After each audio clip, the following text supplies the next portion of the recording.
Vamos lá, episódio de número 2, Histórias que Inspiram, novo podcast, nova série relativa ao podcast do professor Alan Vinícius. Mas deixa eu me apresentar, professor Alan Vinícius, Master Coach, especialista em produtividade estudantil e comportamento dos estudantes. Iniciamos a nova série. O primeiro episódio foi um grande sucesso, episódio que eu divido aqui com a Andira, aliás, o quadro que eu divido com a Andira, então, é fenomenal. Vamos lá, Andira! Excelente dia, excelente tarde, excelente noite. Não podemos dizer em que turno estamos, afinal de contas, vai ao ar pela manhã, mas pode ser que, de fato, a galera que está nos ouvindo esteja até nos ouvindo na madrugada. Vamos lá, se apresenta e vamos dar continuidade ao episódio número 1. Essa é a parte 2. Vamos falar daquela sensação de que a vida passa e que você não sai do lugar. Será que você tem essa sensação? Vamos falar muito disso no episódio de hoje. Excelente dia, pessoal. Excelente tarde, excelente noite, boa madrugada para quem está aí ouvindo nessa madrugada. Meu nome é Andira Dantas, sou terapeuta cognitivo-comportamental, sou analista também comportamental. Enfim, essa é minha parte de comportamento humano. O outro currículo deixa um pouquinho, senão a gente fica aqui o dia todo falando do meu currículo. Enfim, nós paramos onde no último podcast?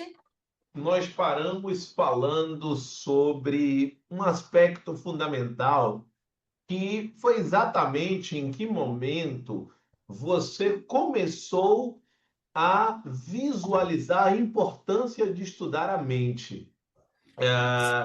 Eu volto um pouquinho no tempo, lá no ano de 2015, e foi a primeira vez que eu ouvi uma palavrinha, e essa palavrinha foi mindset. Ai, meu Deus, que palavra é essa? Mindset? Nunca tinha ouvido falar disso. Então, lá em 2015 foi o primeiro momento que eu tive o primeiro contato com este cenário. E de lá para cá, a gente cada vez mais passou a mergulhar nesta temática. Só que o que é interessante, quando eu ouvi pela primeira vez a expressão mindset, isso me gerou um despertar para entender, primeiro, que muitos aspectos da minha vida tinha a ver como eu estava de fato programado mentalmente. Agora há pouco, nós estamos gravando este episódio num domingo, e agora há pouco eu estava tomando café com meu filho, com o Cauã, com o nosso filho, e a gente estava conversando, porque ele está lendo dois livros, né? Ele está lendo A Arte de Falar e Fazer, e ele está lendo o livro Os Segredos da Mente Milionária. Os dois tratam, aliás, nesse momento ele está ali lendo enquanto a gente está aqui na gravação desse podcast. E o que a gente passa a observar? Que independente se a gente está falando de objetivo de adquirir estabilidade ou liberdade financeira, se a gente está falando de melhoria da saúde, se a gente está falando de uma promoção do trabalho, se a gente está falando de aprovação em um concurso público, em todos os casos, nós precisamos entender que existe uma diferença entre as ferramentas que nos fazem chegar lá e a nossa caixa de ferramentas. Quem fala isso é o T. Harv Eker. O T. Harv Eker é justamente o autor best-seller dos Segredos da Mente Milionária. E ele traz exatamente o seguinte, trazendo aí como linha introdutória. Ele diz que existe uma diferença entre as ferramentas e a caixa de ferramentas, mais ou menos assim. A gente está falando num cenário, Andira, de concursos públicos, e a gente fala assim, ó, para sair de Salvador e chegar à Feira de Santana, a gente tem um caminho, que é a BR-324. Só que tem pessoas que querem sair de feira, ou melhor, de Salvador para chegar à feira, e elas pegam a Estrada do Coco, porque elas desceram no aeroporto e não sabiam o caminho que tinham para percorrer. Então, esse é o primeiro problema de quem estuda para concursos e quem está numa rota de vida mesmo, que estão na rota errada. Porque quando você está na estrada, você pega a Estrada do Coco, você vai chegar a Aracaju, mas você não vai chegar à feira. Então, partindo do pressuposto que você está na rota correta, BR-324, você tem algumas formas, algumas ferramentas para chegar até Feira de Santana.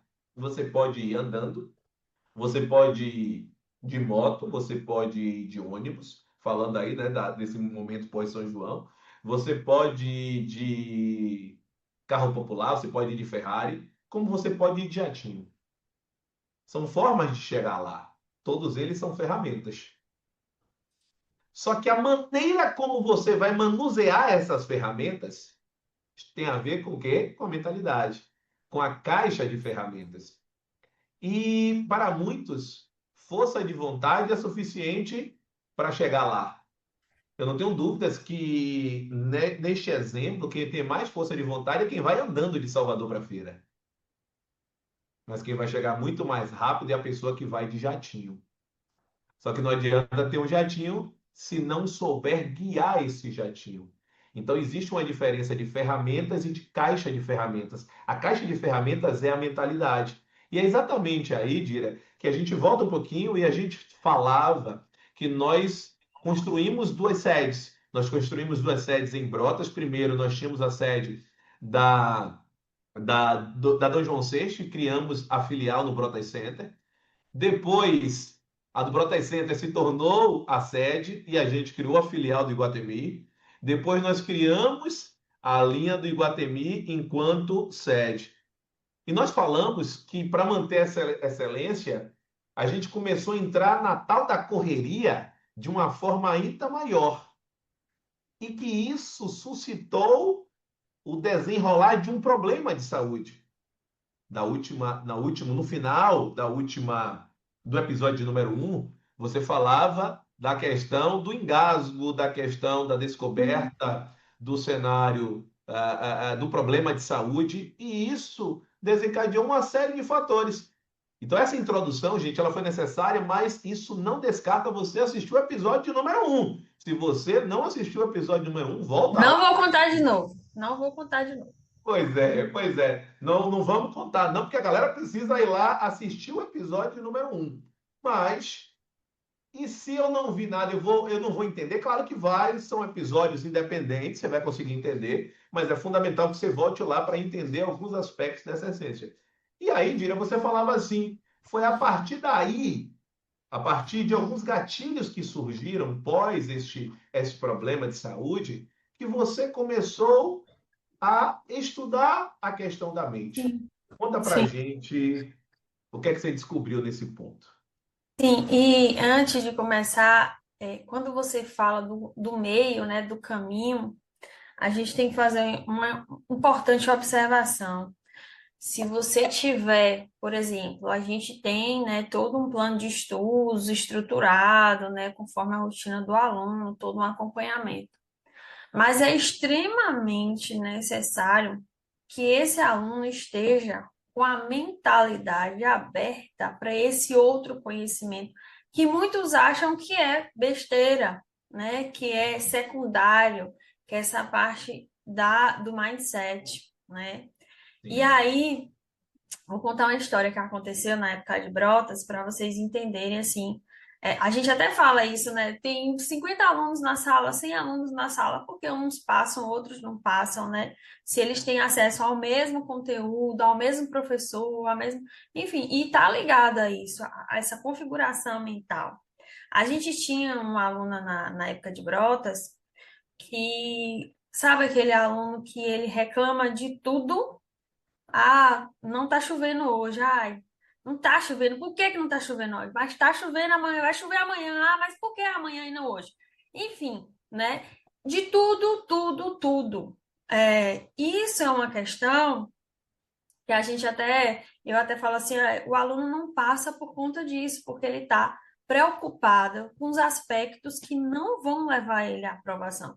E eu falo aspectos também pedagógicos, tá? Porque ele está muito ligado ali na reclamação, ele reclama o tempo todo de tudo e esquece de fazer a parte dele. Então, obviamente, né, que eu principalmente, que fico à frente dessa parte administrativa, a gente tenta ali amenizar aquela situação, né? Tenta chegar ali a um consenso com o aluno, mas dói na gente, principalmente a gente sabe, né, que sabe de configuração mental, que aquilo ali, mesmo eu atendendo o pedido dele, isso não vai resolver, porque a configuração mental dele está errada, né? Ele precisa entrar ali naquela linha, naquele caminho, acreditando que vai dar certo e fazendo por onde, né? Esses dias, uma atendente nossa falou, mandou um print para mim que eu gosto de acompanhar os atendimentos. E o aluno perguntava assim: vocês garantem que eu fazendo o curso eu vou ser aprovado? Óbvio que não, né? A gente dá é o meio, a forma, mas isso depende muito, né? Tem o estudo ativo, o estudo passivo, depende de como ele vai aproveitar o que ele vai receber na sala de aula, né? Como tá essa mente dele, porque se a mente estiver totalmente bloqueada, pode pegar o melhor planejamento de estudos, o melhor professor, o melhor material que não vai resolver. Então, por isso que a gente coloca também para os alunos essa parte, né, de entender essa configuração mental, para que destrave alguns gatilhos, inclusive, que às vezes estejam impedindo você de evoluir. E aí a gente faz um paralelo com a conexão neural, né? A conexão neural nada mais é de você conectar com algo que já aconteceu e, na maioria das vezes, de forma negativa. Cauã, quando era pequeno, ele foi picado por uma abelha, acho que foi até na orelha, Fui na assim, orelha. bem, Na orelha. foi assim, mas foi bem superficial, né? Só que, na época, a menina que olha ele, que olhava ele na época e que estava com ele na hora, meio que ela se apavorou, porque a depender, né, se você tiver uma alergia, alguma coisa assim, pode complicar realmente. E ele absorveu esse medo de abelha. Então hoje ele tem pavor de abelha por conta desse episódio, que não gerou maiores consequências. Na hora eu pedi para dar um antialérgico, né, porque eu não sabia muito bem como o organismo dele ia reagir, já que nunca tinha sido picado pela abelha, e foi só isso, né? Não teve maiores problemas. Mas ele faz essa conexão que a abelha é perigoso e que a abelha pode trazer um prejuízo para ele, então ele criou esse pânico de abelha. Assim, Qualquer bicho voador, né? Qualquer bicho voador não, que se for a abelha, piorou, né? é o Na desastre, verdade, né? o bicho voador remete à abelha.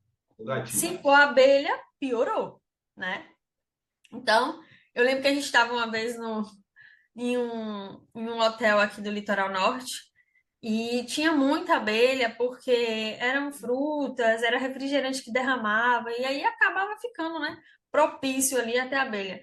É, o pânico de Cauã era tão grande que meio que fez a gente ir embora antes, né? Porque tinha muita abelha, Cauã ficava no pânico, ele era pequeno também nessa época, ele não comia naquele lugar. E a gente falou assim, ó, a gente tá aqui para descansar e só tá se estressando, vamos embora. É, só para vocês terem noção, o que é uma conexão neural errada, né? Assim como é com uma coisa do dia a dia, é também com os estudos. Só que a gente não para reparar isso, né? A gente só vai vivendo ali e achando que a gente tem os bloqueios porque não aprendeu mesmo, porque aquele professor era ruim, porque não teve base, enfim. E vai passando por cima. E não para entender por que que isso acontece, por exemplo. Por que que eu não gosto de raciocínio lógico? Volta um pouquinho lá atrás. Ah, eu não gosto porque talvez aquele professor lá daquela época me remeteu a algo negativo e por isso eu tive uma trava e hoje eu não gosto de raciocínio lógico, enfim. Então, o que que a gente tem que fazer? Destravar isso, né? A gente destrava, é como se o caminho tivesse bloqueado e a gente precisa desbloquear para a gente seguir em frente. Então, essa conexão neural que tem relação com o mindset e tal, é muito importante. E aí, por que que eu percebi isso? Eu percebi isso com a minha questão de saúde e comecei a estudar, né? Eu falei assim, não, tem que ter uma forma que não seja remédio para eu conseguir me livrar dessas ansiedades, dessas agonias, da sensação que eu ia morrer a qualquer momento, enfim. E era uma época de pandemia, né? E na pandemia, se a gente, a gente até brincava, né? Que se ligasse a televisão, caía até os mortos, assim, porque só falava de morte, só falava quantas pessoas, só falava que não tinha nem lugar para enterrar tanta gente, não só no Brasil como no mundo inteiro, enfim. E aquilo a gente era bombardeado de energia negativa por conta daquilo, né? Obviamente que a gente precisa, né, ter essa noção do que está acontecendo no mundo, mas precisa haver um bloqueio muito grande, dessa conexão da notícia com o que você vai absorver, né? E é difícil, é muito difícil isso acontecer. Esse bloqueio é muito difícil, porque automaticamente seu cérebro absorve aquilo. Então, eu comecei a estudar, né, sobre mentalidade. Eu falei assim, rapaz, eu nunca imaginei, ler um livro de autoajuda.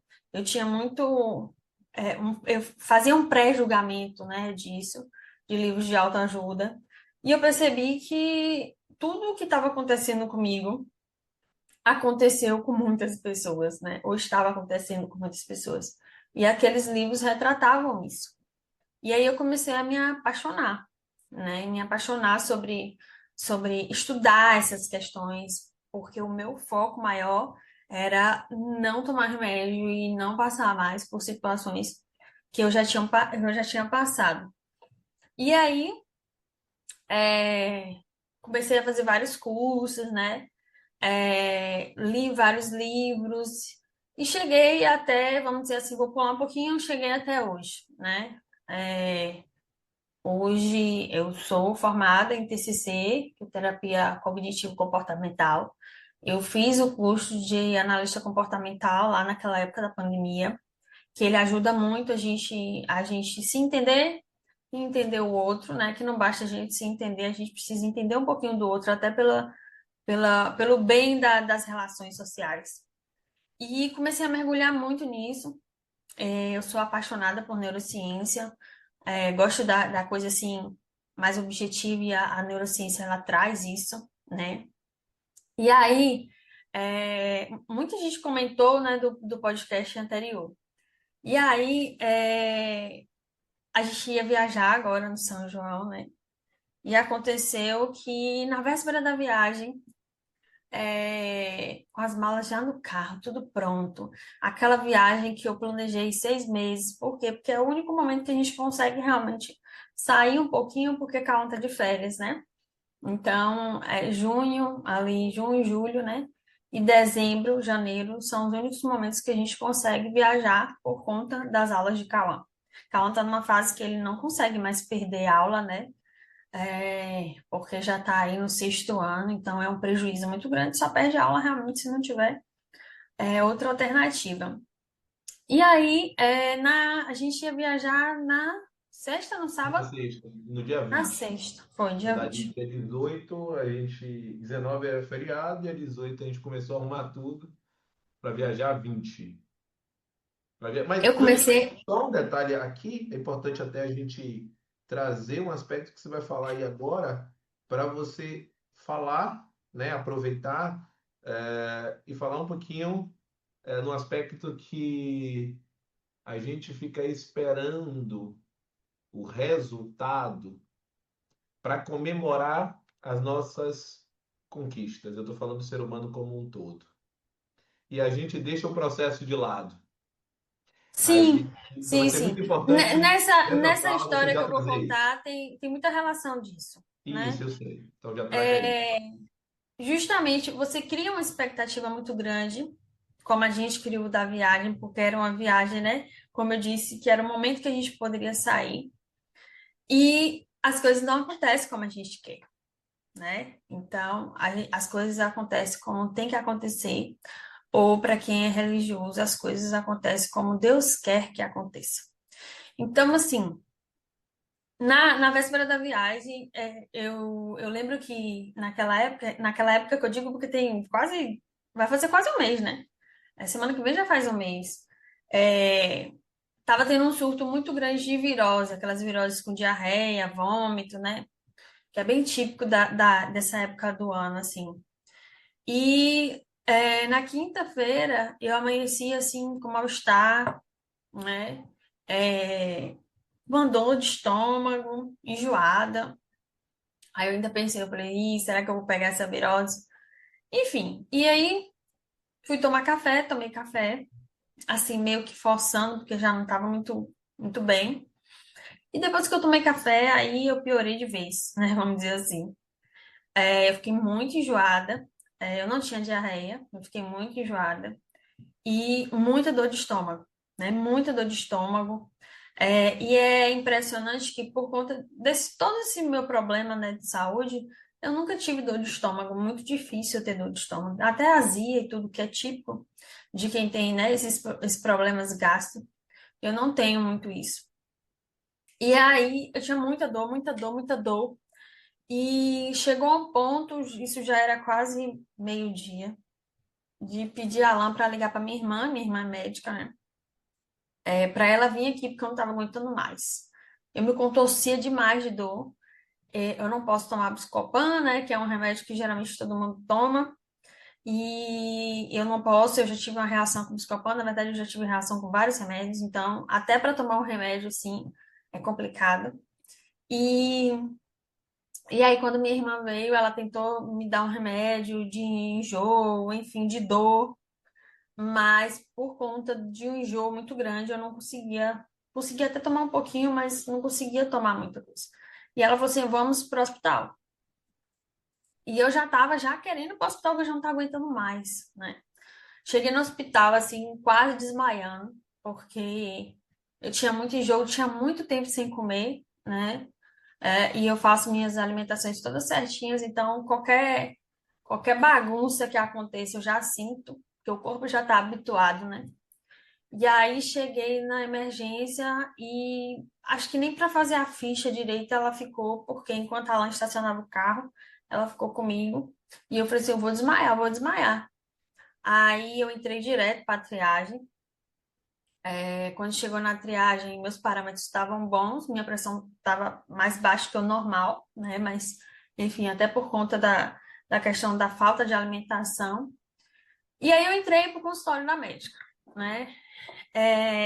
E aí, assim, interessante que eu nunca tinha ficado internada. Eu sempre fui, quer dizer, sempre não, já fui algumas vezes na emergência.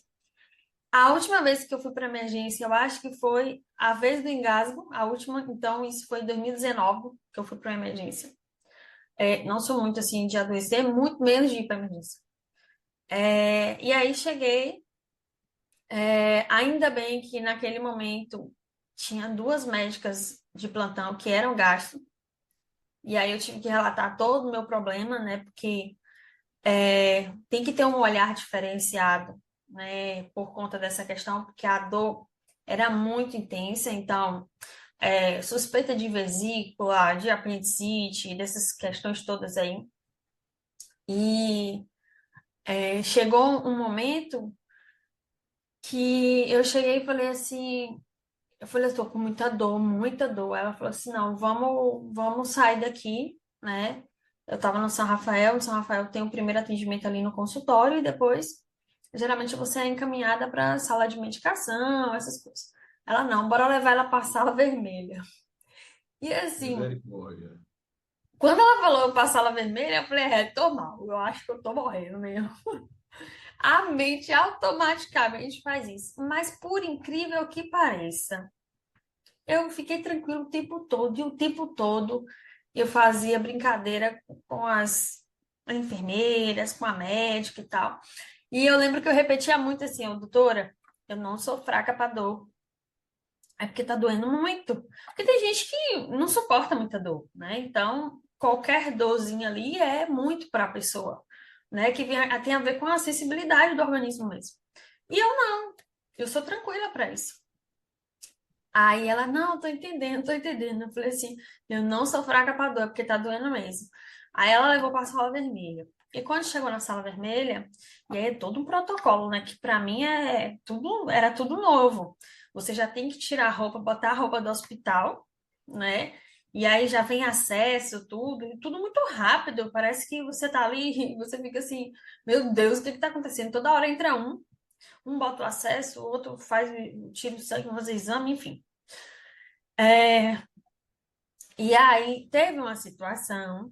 tá? Que eu não vou detalhar o que que aconteceu para não gerar uma questão assim. Que às vezes quando a gente fala de uma questão pessoal e a pessoa tem algum sintoma daquilo ali, a pessoa já fica, ai, então eu tô com esse problema também, tá? Então, assim, a intenção não é gerar isso. Então, teve um sintoma que eu tive, uma situação que eu tive, que gerou uma preocupação maior nos médicos, né? E que eu não vou falar o que é por conta disso. E aí foi tudo muito rápido.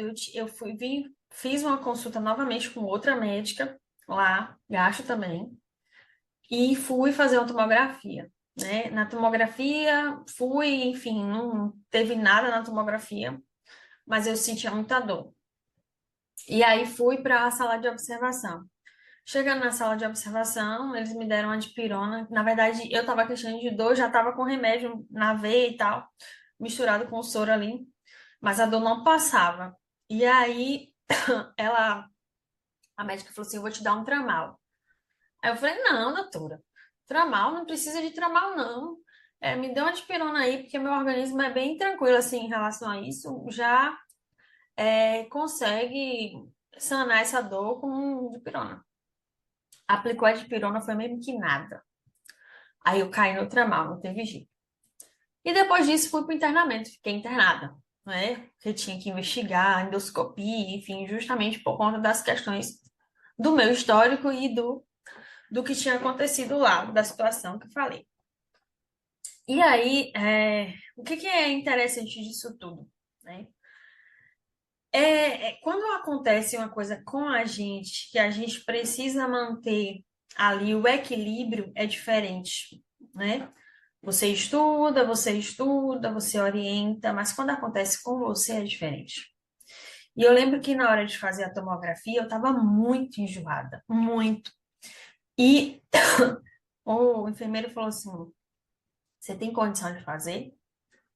Aí eu falei assim, falei, rapaz, se eu não fizer, vai demorar mais ainda. E nesse momento, não, a médica não tinha falado que eu ia ficar internada. Então eu falei assim, eu vou ficar mais tempo no hospital. Então eu falei, não, vamos, eu vou fazer.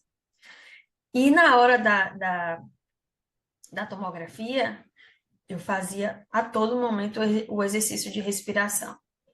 A todo momento eu fazia o exercício de respiração, justamente para eu me manter no equilíbrio ali e conseguir concluir o exame. Não só por conta da ansiedade que a enfermidade traz, que já traz uma ansiedade, que você fica vulnerável, né? Você se sente impotente, você tá ali à mercê, vamos dizer assim, né? Mas também por conta que eu tava muito enjoada. E aí, consegui me equilibrar, consegui fazer a tomografia. E depois disso tudo, eu tive que subir para o internamento. É tão interessante, assim, esse controle, da respiração, que até na academia eu já fiz o teste. Isso.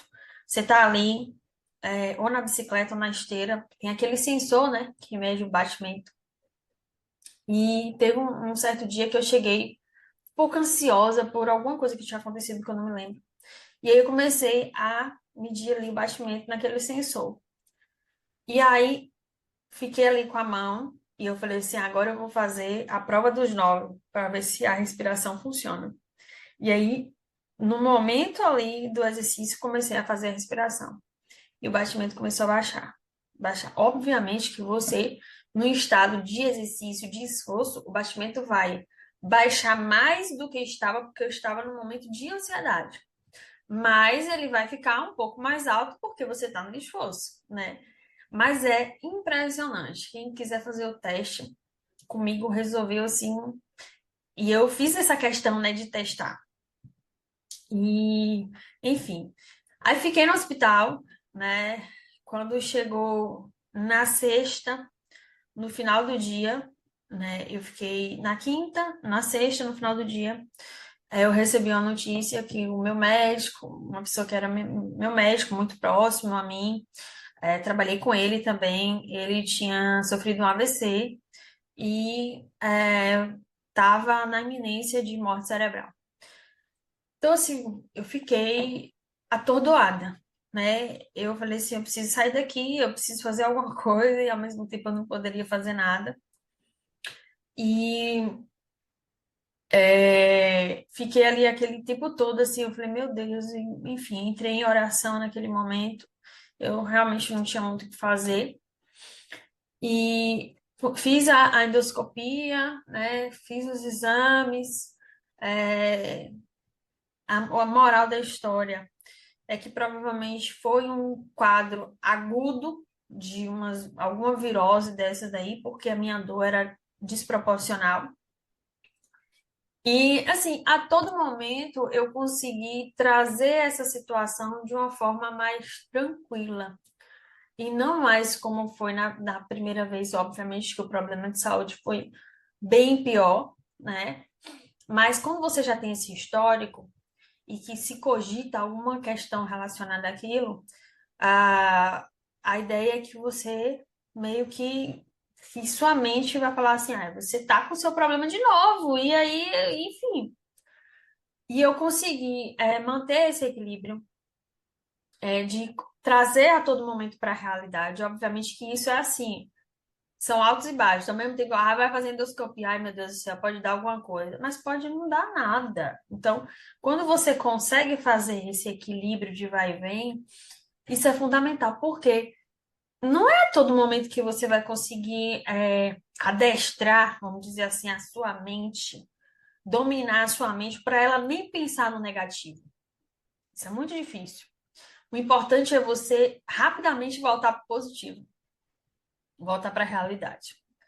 É, Sem contar que a própria situação de estar no hospital para uma pessoa que é extremamente ativa já é enlouquecedor. E aí eu lembro que chegou um momento que eu tava sem meu celular, fiquei muito tempo sem meu celular, porque a Alan que tava com meu celular. E chegou um momento do internamento que eu tava sem meu celular. E eu falei, meu Deus, não tem nenhuma bula de remédio para eu ler. Eu olhava para um lado, olhava para o outro, eu falei, eu vou enlouquecer. Aí eu peguei o hospital, dá um kitzinho de higiene, bem escova, pasta. Peguei aquilo para arrumar e desarrumar 300 vezes. É tipo uma sacolinha assim, né? E eu tirava e colocava, tirava e colocava, tirava e colocava, tirava e colocava.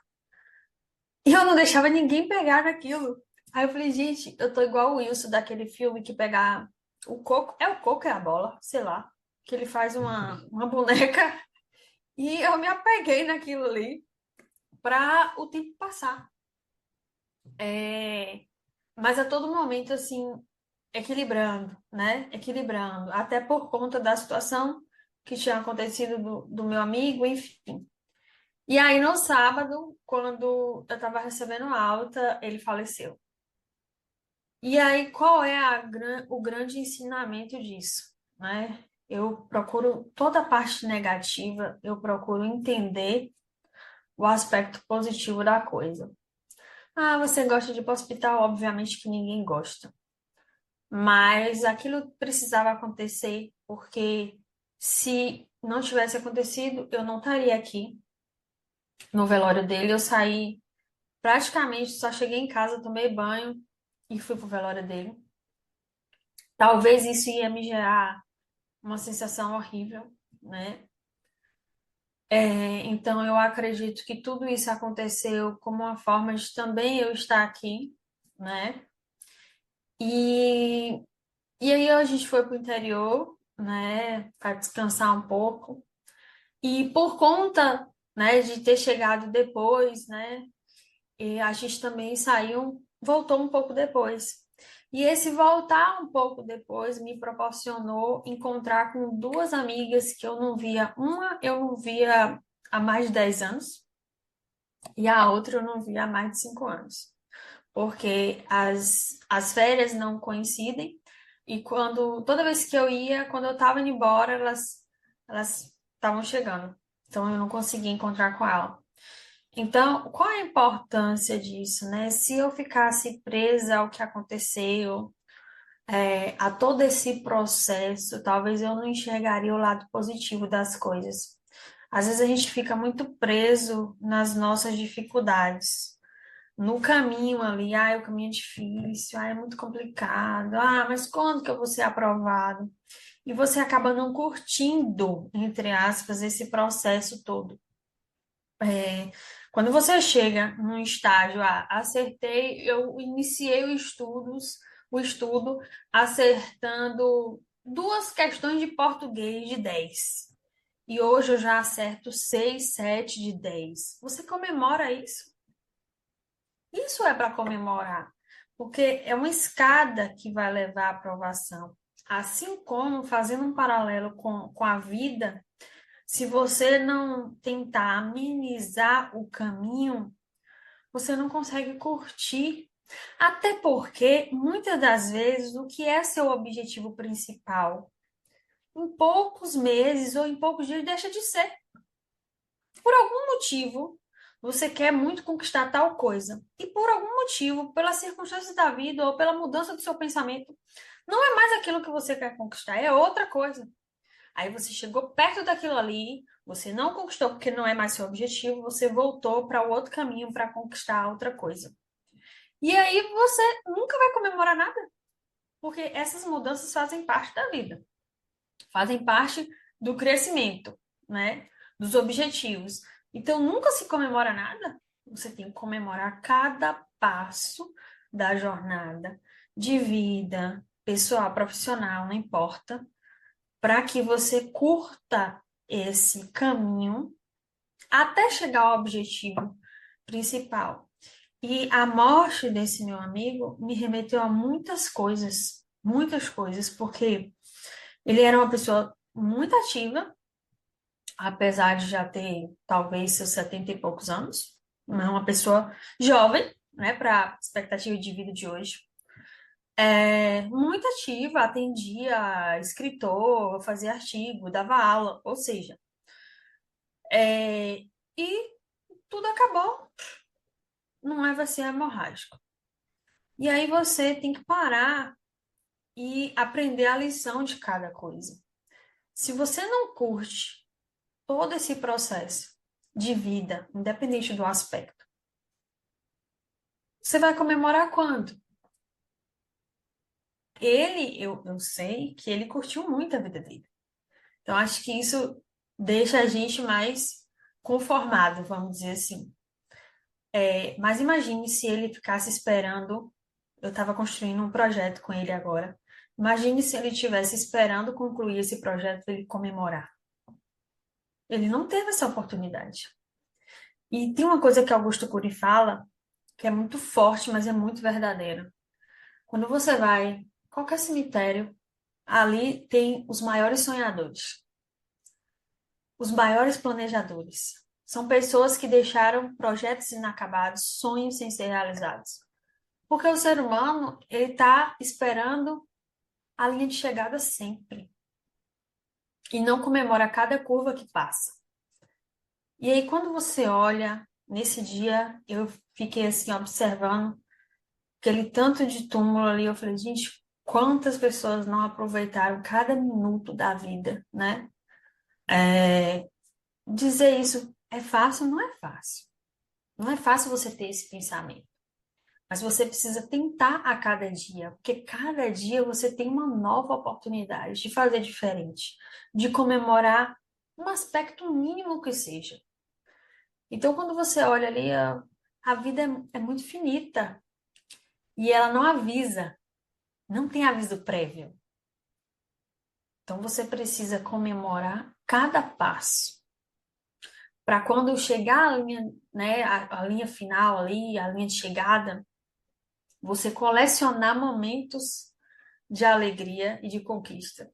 E não deixar aquela euforia toda para o final só, não. Até porque essas pequenas conquistas que irão te impulsionar até esse objetivo principal. Porque você vai ter a noção e a percepção que você está evoluindo. Ou seja, vale a pena continuar, vale a pena abrir mão de algumas coisas, vale a pena persistir.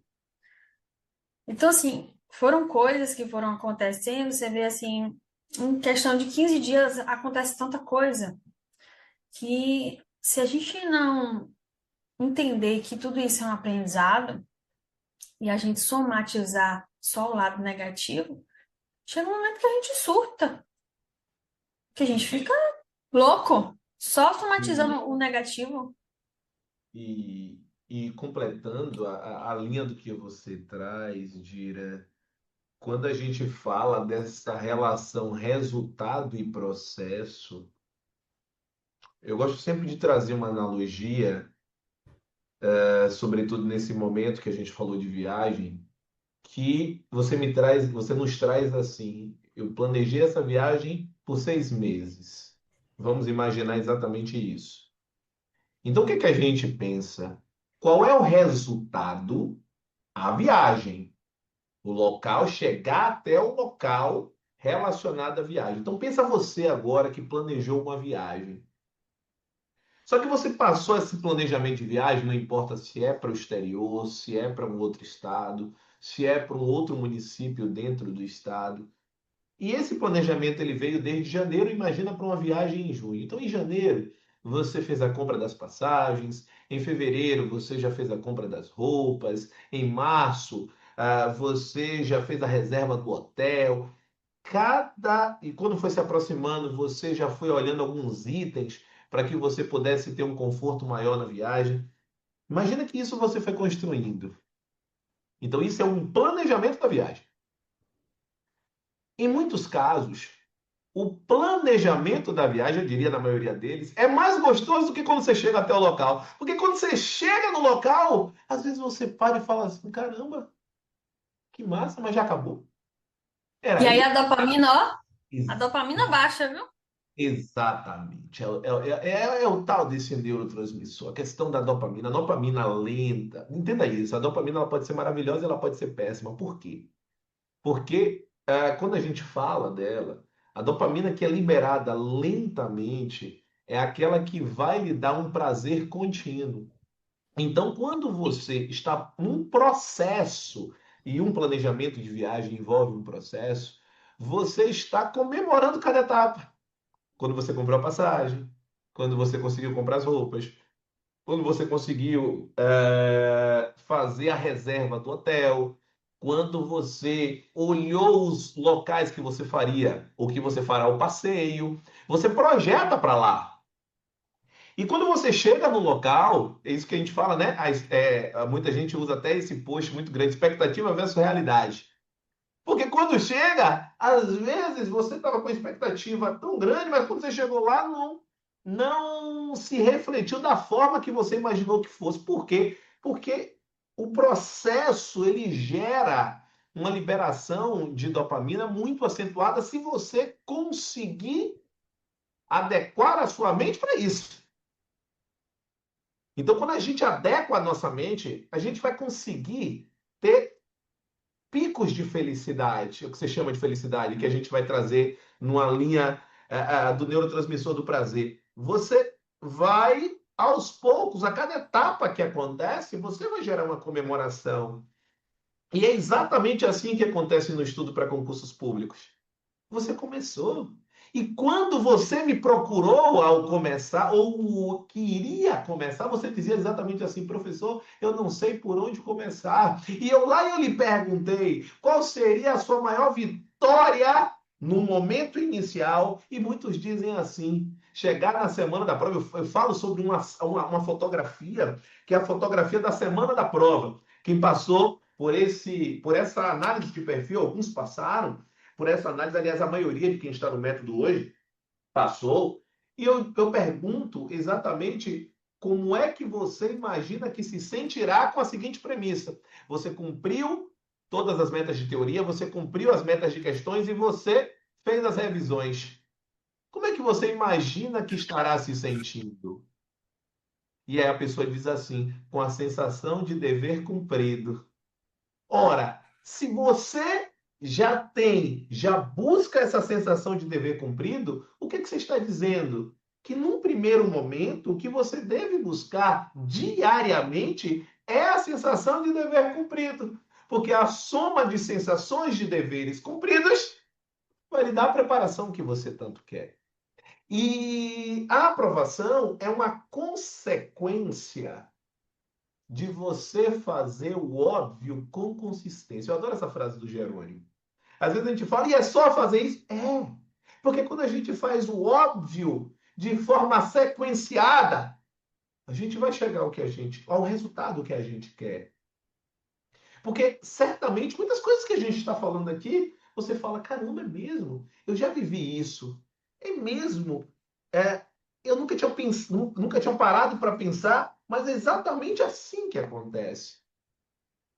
Então, quando a gente pensa neste cenário, a gente entra num outro aspecto que a Andira falou, e é importante a gente conversar, Andira, sobre esse ponto, que é exatamente o seguinte: a nossa mente, e era o que eu conversava com o Cauã no café da manhã de hoje, que foi exatamente o seguinte: a nossa mente ela tem uma maneira de funcionar. O nosso cérebro, algumas pessoas já ouviram, aliás, talvez a maior parte, eu falar sobre isso. O nosso cérebro pesa cerca de 1,3 quilos, ou seja, 1,3 kg, e ocupa mais de 20% da nossa energia.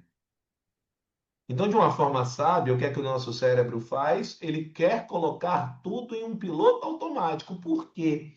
Porque se a gente tiver que decidir sobre tudo que a gente faz, isso vai gerar cansaço. Anote aí. Se você não anotou nada até agora, eu vou ficar com raiva de você se você não escrever isso aqui nos comentários.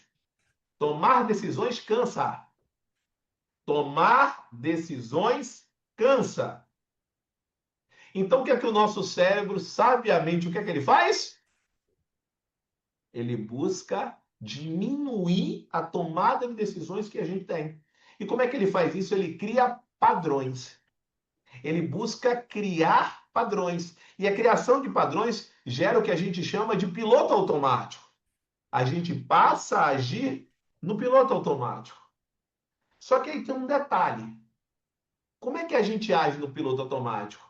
É como se o nosso cérebro fosse um grande armário que lá tem um bocado de informação.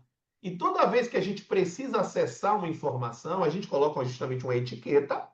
Para toda vez que quiser acessar uma informação, a gente tem uma facilidade no processo. E o acesso a essas informações, caneta brega, anota, chama-se gatilhos mentais. A Andira acabou de falar assim, ó. Quando falou sala vermelha, quando colocou o acesso, quando várias pessoas falando, ao mesmo tempo entrando e cada uma fazendo alguma coisa, o que é que aconteceu com ela? Os, Lascou. a, ela, ela associou, lascou, gostei. Ela associou. Lascou. Qual foi a última vez que ela tinha sido internada? 2009. E foi no São Rafael. Quem viu o episódio 1 foi aquele momento que ela disse que comeu a salada de pepino, depois comeu a banana no outro dia e a banana não desceu. Aliás, a água não desceu. E qual foi o lugar que ela foi? No São Rafael. Então, mais uma vez, ela estava diante de uma emergência no São Rafael, que gerou os 5 anos para frente, que gerou a impossibilidade de deglutir de uma forma corriqueira, que gerou a disfagia, que gerou a alimentação diferente. Ou seja, o ato de ir naquela emergência desencadeou a descoberta de vários pontos. Então, isso gerou nela certamente um gatilho. A pergunta é: quais são os gatilhos que têm disparado em você que você não está vendo? O E Gerônimo, assim, ó, e assim, o hospital é interagindo. maravilhoso, tá, gente? O hospital é maravilhoso, eu não tenho o que reclamar. Mas o gatilho, Maravilhoso. ele existe. O gatilho, ele existe. O gatilho, ele não é criado porque naquela época eu tive um péssimo atendimento. Não.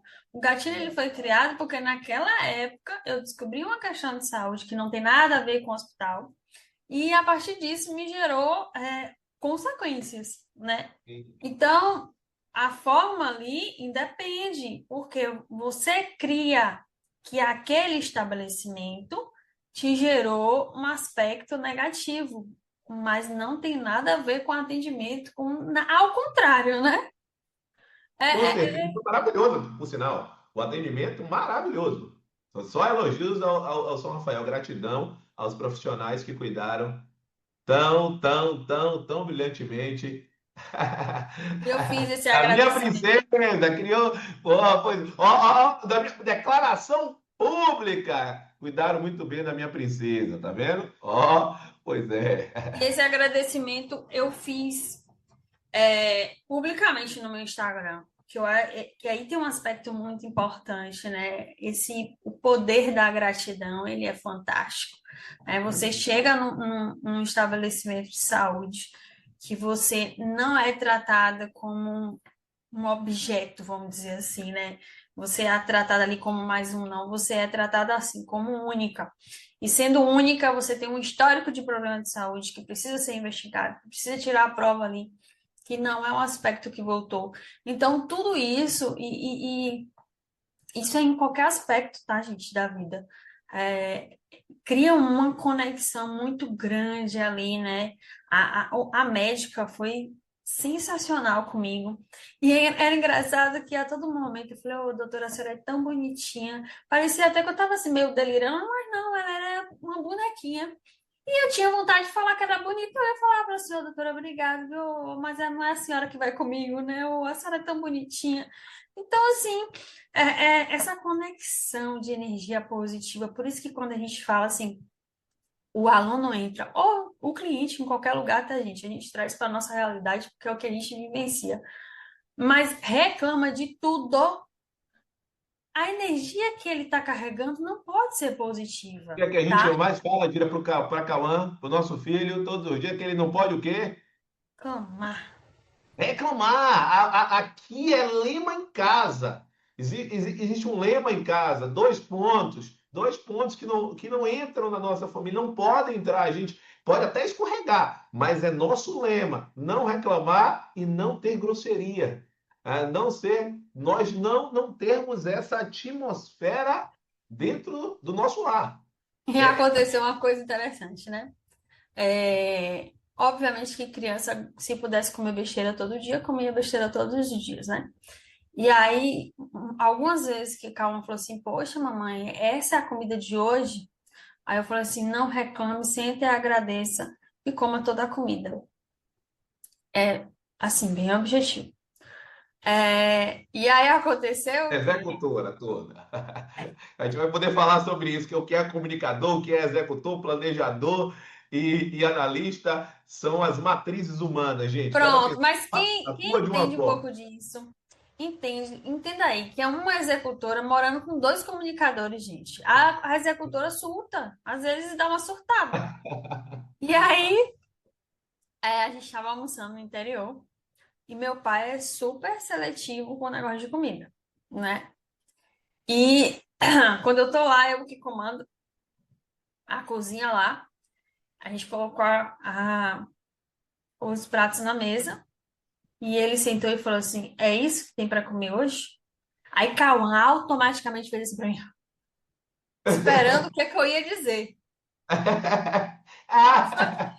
Automático. Lógico. E assim, ele tava me observando, né? Que dá pra ver.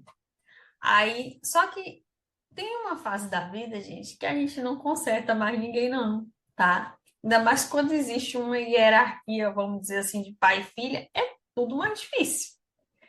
E aí eu falei assim: você queria comer o que hoje? Aí ele sentou e foi comer. Acabou. Entendeu? Porque assim, se uma pessoa é seletiva, né, não come qualquer coisa, é mais fácil a pessoa dizer o que ela quer comer. Porque nada vai estar bom. Mas tem Mas um o problema é com detalhe, e tem um entendeu? detalhe aí, Com principalmente, ela. e o ser é maravilhoso isso. E aí faça o exercício. Cada pessoa que nos ouve, a gente tem um carinho enorme por você. Cada coisa que a gente fala aqui é com muito carinho. Receba com muito amor o que a gente está falando. Você já notou que a gente já consegue muito falar o que a gente não quer, mas que a gente tem uma dificuldade enorme de dizer o que é que a gente quer? Esse exemplo é emblemático. Não, não quero isso. Não quero isso. E o que é que você quer? É muito. Para nesse momento. É um exercício que você precisa fazer. Aliás, se você ainda não anotou uma tarefa, é essa. O que que você quer para sua vida?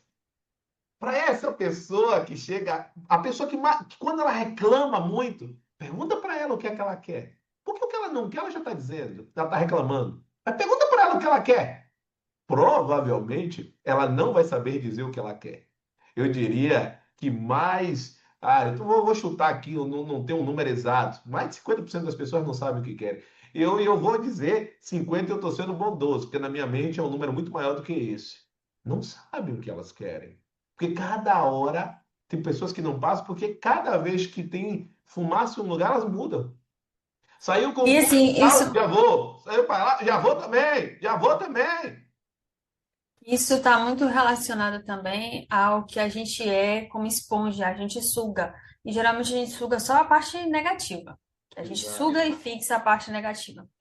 E aí, nessa parte de conexão neural, que tem a ver com a programação mental, você tem duas opções. Você vivencia várias coisas, principalmente na infância, né? A infância, ela é um momento chave para você criar as suas limitações, seus traumas, tudo. E a parte positiva também. Então, na conexão neural, você tem duas opções só. Ou você imita, ou você repele o que você aprendeu. Então, se você aprendeu um padrão, sua tendência é imitar, mas você pode repelir também. Por exemplo, pessoas que têm, que vivenciaram momentos de tumulto de relação pai e mãe, né? Infância com tumulto em relação pai e mãe. Na maioria das vezes, ela não vai querer casar, porque ela entende que o casamento gera como consequência uma briga entre marido e mulher e tudo aquilo que ela viveu na infância vai se repetir. Assim como não querer ter filho, enfim. Então, assim, você tem só duas opções, ou você imita ou você repele. Na maioria das vezes a pessoa imita essa questão. E pode repelir também. Mas, enfim. Só que quando você toma consciência desse problema, você vai entender que aquilo aconteceu, aquilo foi real, mas por uma situação que estava longe ao seu alcance, não estava dependendo de você. Você não era o principal, você não era ali a principal. Então, aquilo ali aconteceu por circunstâncias, por exemplo, do seu pai e de sua mãe, que talvez não tinham comunicação, ou enfim. Aí a gente precisa se investigar. Mas que não necessariamente você vai repetir esse padrão. Se você tiver essa consciência, não necessariamente você vai repetir esse padrão. E quando pode chegar um momento que você tem esses lapsos de consciência do que aconteceu, né? E você comece a repetir um padrão. E isso, a terapia ajuda muito, né? Porque ela vai te trazer de volta ao passado ali, para você entender aquilo aconteceu. Aquilo é um acaso, é uma situação que faz parte da vida, e que você entendendo como não entrar naquela circunstância, como não deixar aquilo acontecer, você vai viver sua vida normal e você vai casar se você quiser casar, você vai ter filho se você quiser ter filho, e ponto final, entendeu? Mas a gente tem uma mente que é uma esponjinha. Então, o ponto-chave é você aprender a selecionar o que você vai sugar, né? Vamos dizer assim, entre aspas, e arquivar o que é negativo, é, e deixar no subconsciente acessível o que é positivo. Para quando acontecer qualquer situação que remeta aquilo ali, você abra sua caixinha positiva e torne aquele momento mais leve e não a parte negativa. Então, tudo isso é muito importante se você fizer essa conexão com qualquer aspecto da vida, não só o pessoal, como, por exemplo, nos estudos. Por isso que a gente entende como fundamental esse equilíbrio de você ter um bom plano de estudos, uma boa ferramenta, uma boa organização, mas também ter essa linha dessa conexão com a sua mente é, muito segura, para que você tenha todos os aspectos que são fundamentais e que levarão você a alcançar o seu objetivo, né? Independente de qual seja esse objetivo. E nesse tocante, eu adoro essa frase, e anote essa frase. Nós somos, ou nós podemos ser, regulados por leis invisíveis que nos provoca ou nos provocam repetições silenciosas. Essa frase, ela é maravilhosa. O Jerônimo, acho que ele estava inspirado quando ele trouxe isso no podcast dele. Olha só, lembra das nossas etiquetas? Nós temos etiquetas, e eu estava falando do café da manhã com o Cauã, falava isso agora há pouco. E a gente estava falando sobre o funcionamento da mente, e é exatamente o seguinte: as nossas etiquetas, elas são criadas, na maior parte das vezes, caneta brega, e elas estão no nosso inconsciente.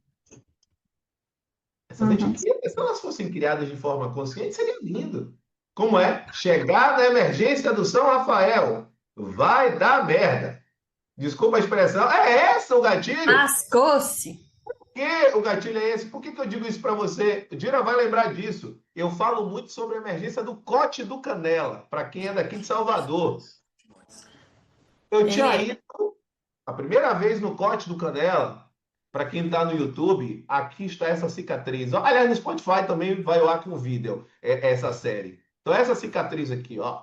Isso aqui foi eu brincando com 6 anos de idade, de polícia e ladrão.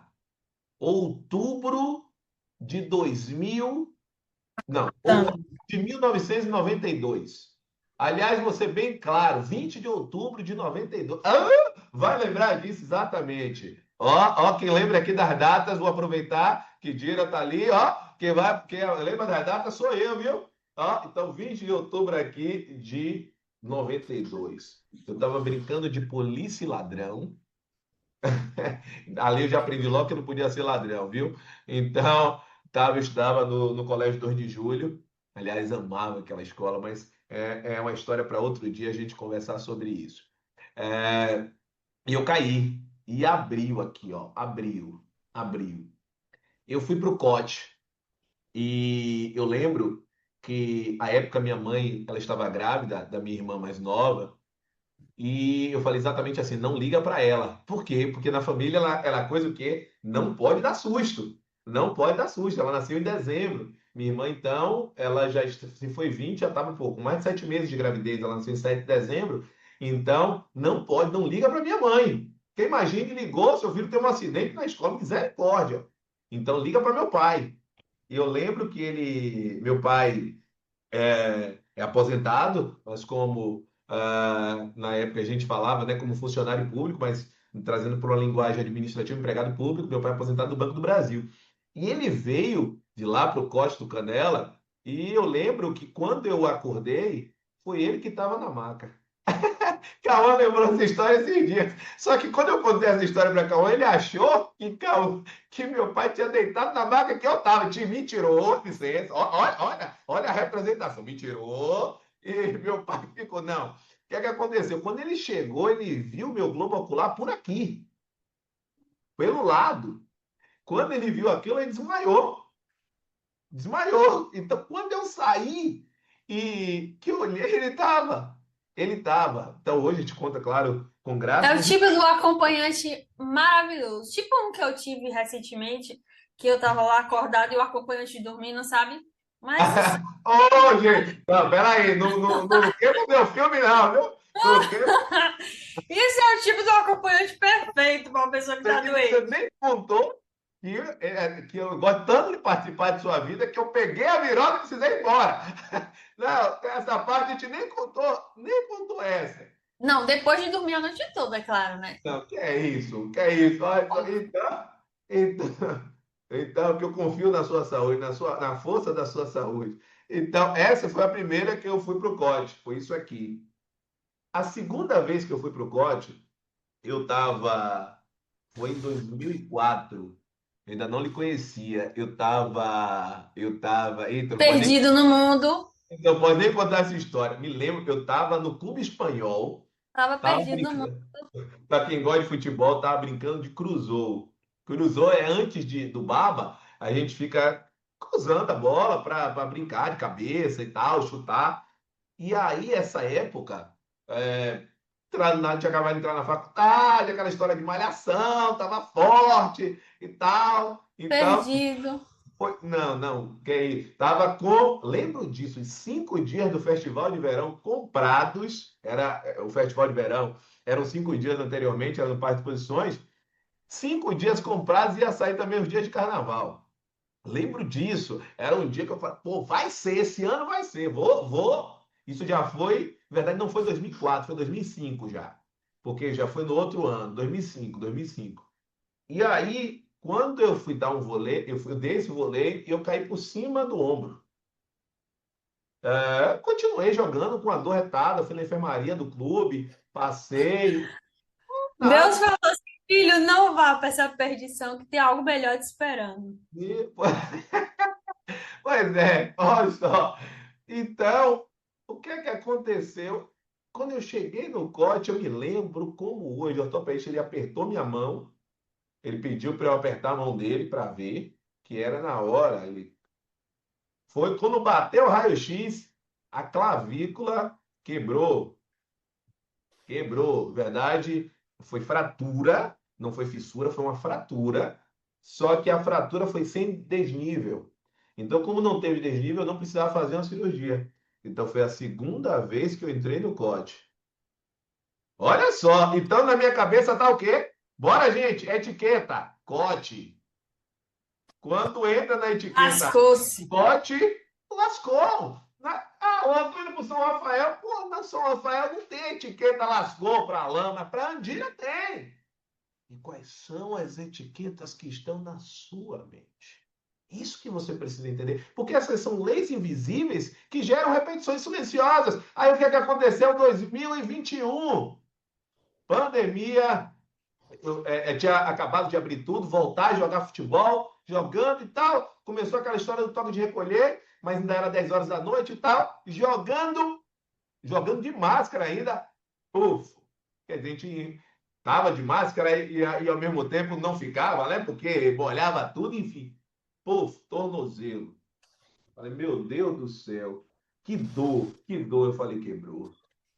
Só que eu nem pensei nisso na hora, né? Eu jogava, eu jogo com a chuteira geralmente que eu amo futebol, gente, e que aperta, né, o tornozelo, que é como uma espécie de tensor, e para que possa chutar melhor. E aí, meu Deus, que dor! A galera, né, com aquela delicadeza para arrancar a chuteira com o tornozelo machucado. Pá! Ave Maria, que dor!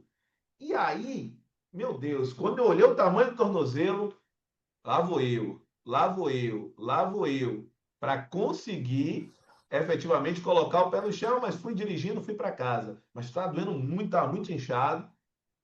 No outro dia, Não, peraí. Aí chega em casa, tem que pular essa antes parte. do horário, antes do horário, toca a campainha. Aí eu falei, oxe, quem é? Aí quando eu abro, tá com aquela cara de fuinha, com o pé deste tamanho. E eu só olho assim, ó. O que que aconteceu? Ele, não, machuquei aqui. Eu falei, vamos pro hospital. O pé tava parecendo uma bola. Não, não, hospital não. Eu tô bem, eu vou passar um negócio aqui, ó. No outro dia, cote. Pronto, o dia o quê? Repita de novo? Cote. Ave Cote, Maria, lascou-se. quando fala cote, já foi. Eu só tinha entrado 2 vezes no cote. Uma foi aqui no rosto, quase fiquei cego, e o outro quebrou a clavícula. Vou a terceira vez, pronto, o tornozelo tá quebrado. Com certeza, eu já fui com isso na cabeça, tá quebrado. Tá quebrado. Aí aconteceu um evento no caminho, e aí, por uma questão, né? Tem pessoas que são religiosas, tem pessoas que não. Então, mas no caminho teve um sinal da espiritualidade que tudo daria certo. Foi até na sinaleira ali do para chegar no Garcia, que é ou Garcia ou Campo Grande, enfim, para subir ali para Canela. Teve uma situação que falou, depois que eu consegui ver isso, né? Antes, que vi nada. Chegou, meu Deus do céu, tirou o raio-x, viu o X, Ave Maria, que medo de estar quebrado. Graças a Deus não estava, só tinha sido teoricamente uma luxação. Mas tinha que fazer uma ressonância, porque o raio-x não pega se for tendão. Quando vai fazer, cadê? Fechou tudo. Até hoje eu não sei se o tendão rompeu ou se não rompeu. Que depois não fiz, acabei não fazendo a fisioterapia. Os fisioterapeutas vão puxar minha orelha agora. Mas enfim, depois o tornozelo ficou estalando, estalando, estalando um bocado. Mas demorei quase 4 meses para botar o pé no chão de novo. 3 meses. Para conseguir direito, né? Mesmo assim, instalando. Mas o que é que eu quero dizer? Que existem leis invisíveis que geram repetições silenciosas. Eu me conheço. Olha as frases. Eu não vou aprender, eu não aprendo raciocínio lógico. Eu me conheço. No dia da. É assim, ó, é assim, olha. Me conhecendo como me conheço, com certeza no dia da prova eu vou ficar nervosa, vou ficar nervosa. É lógico que vai, porque você está repetindo um padrão. E enquanto você não trouxer isso para o campo do consciente, você vai continuar fazendo o que sempre fez. O T. Harv Eker, o autor best-seller do Segredo da Mente Milionária, ele diz: o jeito que a pessoa faz uma coisa, ela faz todas, e eu concordo inteiramente com ele. Por quê? Você não vai ser ansioso ou ansiosa só para ir fazer uma prova. Você vai ser ansioso ou ansiosa na relação com seu filho ou com sua filha, na relação com seu esposo ou sua esposa, na relação com seus amigos, na sua linha profissional. Se você é uma pessoa que reclama, você acha que ela só reclama quando chega no acerto? Ela reclama com esposa ou com esposa. Ela reclama com o filho ou com a filha, a todo momento. Ela reclama do chefe, ela vai falar mal do chefe, vai falar mal dos colegas. Por quê? Porque está estampado nela o quê? Ela é regulada por uma lei invisível que gera repetições silenciosas. Ela não percebe que a vida dela não caminha porque ela só faz reclamar. E lógico que esta pessoa ela tem uma característica. Anote aí, ela se vitimiza. Ela vai dizer que tudo acontece para ela não conseguir. Eita, que está sendo agora um tapa no rosto de muita gente. Mas o melhor é que você não precisa se envergonhar disso. O que você, o que está acontecendo com você, talvez seja cair fichas que talvez você nunca conseguiu entender e que você nunca conseguiu decifrar. O grande objetivo é que isso venha. A gente já está chegando a 1 hora e 15 minutos de podcast. Então, para a gente já chegar na reta final, mas isso, gente, a gente está se comprometendo publicamente. Nós vamos ter aqui sempre o podcast. Ele vai ser essa nova série, uma vez por semana. Histórias que inspiram, histórias que inspiram. Ela vai estar aqui com você, tá certo? Então, é exatamente entender quais são as repetições silenciosas que você tem tido na sua vida e que só fazem ele puxar para trás. É sobre isso. É E a gente exatamente. pode entender aqui agora como um atalho. A gente está dando um atalho. Por quê? Porque se naquele momento, e eu vou dizer antes do meu problema de saúde, que o meu problema de saúde foi o auge. Se eu tivesse essa concepção de mentalidade, eu não chegaria no problema, talvez. Eu ia continuar assim, eu ia trilhar um caminho que me proporcionasse um trabalho, mas também essa questão de uma saúde mental. Então, entendam isso aqui como um atalho.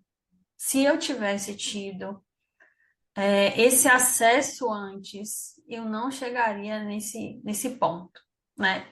Obviamente que isso é aprendizado. Eu sempre falo que eu não arrependo de nada que aconteceu, eu não fico remoendo as coisas que aconteceram, porque elas acontecem da forma que tem que acontecer. Até porque não Pra pode saber. chegar na sua cabeça de agora com a situação passada, né? Exato, exato.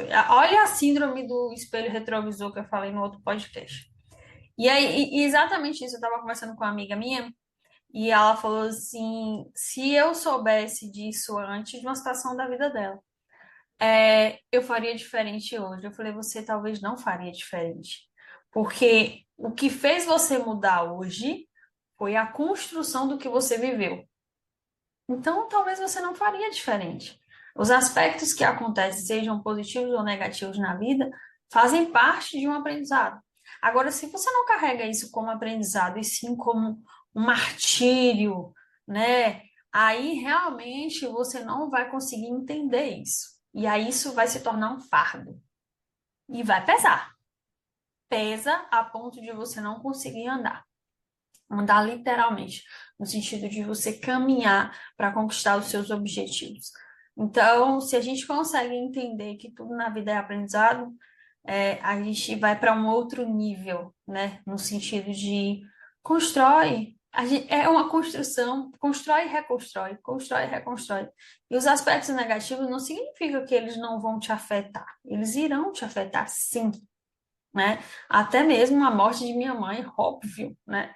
Minha mãe faleceu, eu lembro que eu fiquei desnorteada, acho que assim como qualquer ser humano, mas 2 dias depois, um dia depois, eu estava trabalhando, que era uma forma de estar ali, de continuar a minha vida, ou pelo menos de tentar continuar.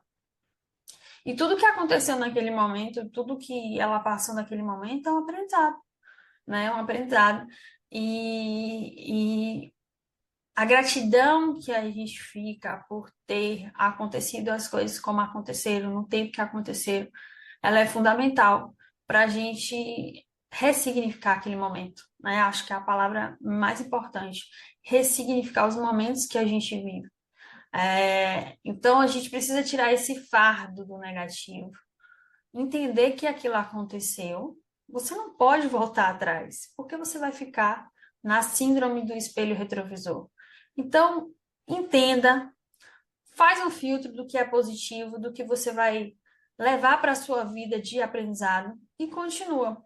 E aí, deixa eu ler um comentário de Camila, do podcast anterior, foi bem bacana. Ela botou assim, Camila Góes. Esse é o verdadeiro assumo o comando da sua vida. Fé mais ação. Superando obstáculos, buscando crescimento contínuo. Episódio 1 de muita inspiração, muita troca de experiências, muita sabedoria, resiliência, fé, força, garra. Gratidão pelo episódio. Vamos para os próximos. A ideia é justamente essa, que vocês entendam que não é porque a gente tem um outro caminho que a gente ensina que a gente não viveu. Ao contrário, se a gente ensina, é porque a gente tem repertório para entender o que aconteceu e passar para vocês de uma forma que vocês entendam, entendeu? Eu lembro que teve um comentário, não sei onde foi, E aí, que rapidinho, a partir, nos próximos, já fica claro, galera, comenta no Spotify e no YouTube, tá certo? Onde você preferir, que a Andira vai ficar responsável, beleza, Andira? Para trazer aqui os comentários no próximo, sempre no episódio subsequente. Então, ela vai trazer aí exatamente o seu nome. Se você não quiser que identifique o nome, a gente não identifica e vai exatamente trazer os comentários aqui, tá certo? Esses comentários, a gente vai escolher os melhores comentários para poder trazer aqui, exatamente para trazer a sua participação. É muito importante a sua participação, para que você, de fato, traga o feedback do que aquilo impactou a sua vida, a sua jornada. E foram muitos feedbacks positivos, muitos. Uma chuva sem de. contar que são histórias que inspiram, as histórias são dos alunos também, né? Então, quando o Exato. aluno vem comentar e traz a percepção dele com a história dele, engrandece, né? Engrandece o episódio, quem está assistindo, posteriormente, quem está ali comentando também. Então, essa troca de experiência é muito importante. Perfeito, perfeito. Você ia falar mais alguma coisa em relação aos comentários. Você falou, e teve um outro comentário que eu não lembro onde foi, e você ia comentar. Não lembro quem foi, acho que foi até você que me comentou, que a aluna falou assim, pô, é importante entender que eles também passam por isso, né? Isso, legal. Isso é da vida, né? É da vida. Não é porque a gente ensina sobre mentalidade que a gente nunca teve um problema, né? Ao contrário, a gente chegou a ponto de ensinar mentalidade porque a gente teve que estudar para ressignificar os nossos problemas, né? Então, E para isso que é visualizar interessante. assim, e para visualizar, Dir, exatamente assim, caramba, agora ficou claro do porquê tantas pessoas conseguem ter a ferramenta, estuda, mas elas não passam. Por quê? Porque a caixa de ferramenta delas, o tal do mindset, o tal da programação mental, não está ajustado para essa aprovação. É exatamente assim que surge o podcast dessa maneira. Eu me lembro que você ficava, você precisa criar esse podcast, você precisa colocar no Spotify, lembra disso? Você precisa fazer isso. Então, é esse cenário que gera essa transformação. Combinado? A próxima semana nós teremos o episódio de número 3. Então já deixa aí os comentários. Você quer falar mais alguma coisa, Dira? Uma aprovação! Ah, perfeito. Então, galera, já deixa os comentários. Você que talvez esteja, sente para estudar, mas não saiba o caminho a percorrer. Algumas regras a gente tem aqui. A primeira delas, ao longo desse episódio, certamente você teve diversos insights.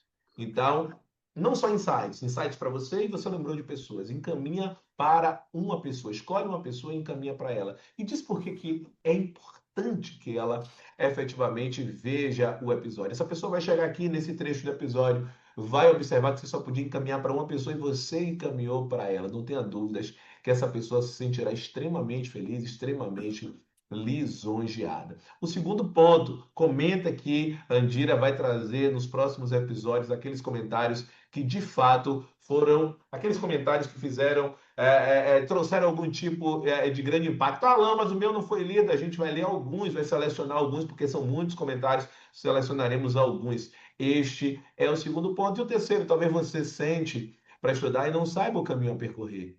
E talvez o que esteja faltando em você é justamente ser guiado da melhor forma. É efetivamente você passar por um processo em que você saiba exatamente o direcionamento para que você aprenda a como utilizar as ferramentas associadas a uma caixa de ferramentas adequada. Na descrição desse episódio consta o meu WhatsApp, consta o meu Instagram. Fechado? Um grande abraço, estamos juntos e até a próxima semana com o episódio de número 3 dessa nova série Histórias que Inspiram. Grande abraço, vamos lá! Aprovação! Estamos juntos sempre. Tchau, tchau. Minha gente, tchau, tchau!